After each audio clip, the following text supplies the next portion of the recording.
Panik ataklarının tez-tez baş verməsi insanın psixikasında xroniki stres və daimi qorxu yaradır. Bu da bir müddət sonra depressiyaya gətirib çıxara bilər. Panik pozuntuda insan yalnız atak zamanı yox, atakın yenidən gələcəyini gözləyərkən də gərginlik yaşayır. Bu davamlı gərginlik də əhval pozuntusuna səbəb ola bilər. İnsan panik atak keçirdiyi yerlərdən və vəziyyətlərdən qaçmağa başlayır. Ticarət mərkəzləri, ictimai nəqliyyat, izdihamlı yerlərdən və s. Zamanla sosial həyat daralır və təcrid yaranır. İş, sosial münasibətlər və gündəlik fəaliyyətlər çətinləşir. İnsan özünü gücsüz, nəzarəti itirmiş, xəstə kimi hiss edir.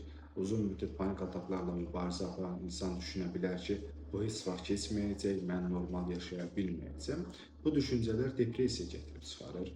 Həmçinin həm panik pozuntuda, həm də depressiya zamanı beyində serotonin və digər neuromediatorların dəyişikliklər olur. Bu da onların birlikdə görülmə ehtimalını artırır.